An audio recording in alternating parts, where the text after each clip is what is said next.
we were talking about my League of Extraordinary Gentlemen and how we've been hunting gators out in the Everglades, because them gators, I know it might be controversial to some people, but you could go to my website, tippypatson.gov.edu//.com. I'm having a hard time with this.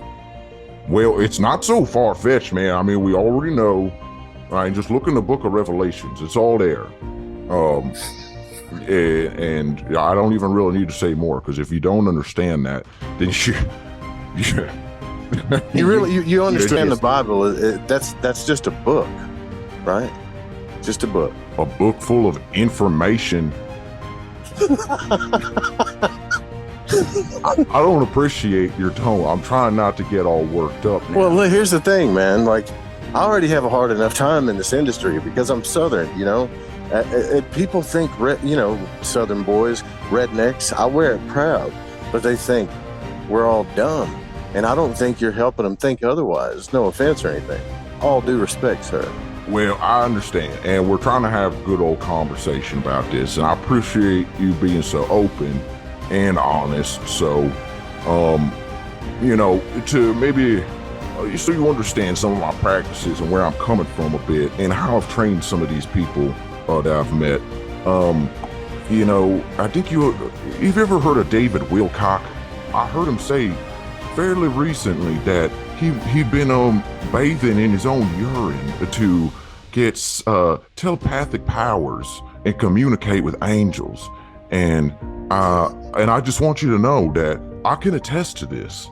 You know, I tried your urine. I tried it myself. I filled a whole bathtub full of my own urine, and I done bathed in it. And I communicated with the Archangel Gabriel. He blew his horn and everything. Oh my God, dude. Like, I don't even know what to say right now. Like, I'm usually a person that is pretty nice to everybody. But I got to tell you, man, like, this is some of the most ridiculous stuff I've ever heard. On my show, anyways. You see, I also brought up in the last episode where I was here, the lineage of my family. You see, I come, like I said, from a line of Tips, Tipothy and Tipothia. And you see my daddy Tipothy out there on the farm. He showed me, you know how people like to do divinations in like mirrors and crystal balls.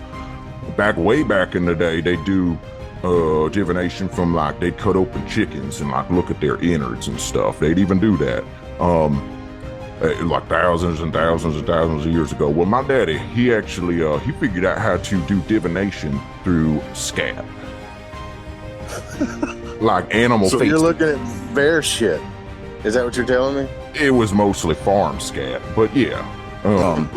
You see, and we weren't gross about it now. We'd let the scat dry, and then we'd go at it with a fire poker or a stick. But the thing is, when the animal is like a totem for the cosmos, and when it scats, it has like a sacred geometry to it. But here's the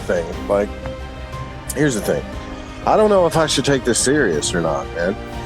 Because frankly, like I said, I'm a little offended. You know how hard it is to go around and try to, like, I've had some experiences myself, but they actually happened, and I'm trying to explain them as a Southern guy, and I know how I sound. And then I hear you get on there talking about poking bear shit and drinking Mountain Dew and all this other stuff.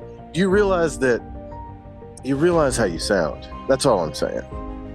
And see, my father, he started doing this thing, like a meeting, a group of people. They'd come out there, and they called themselves the Holy Flaming Tabernacle of Lazarus's last will and final scat divination testament of the end of the apocalypse of the future to pass one day.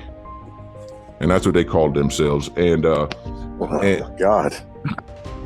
And they would go out. I'm sorry, there. my head just started hurting for some reason. Go ahead. It's all right. I understand. It's a lot of information to take in at once. And so Yeah. they'd go out there at night at the fiberglass Stonehenge, and they do all their scrying with their feces. But see, they didn't use urine back in the day. That was something that I've recently discovered through David Wilcott.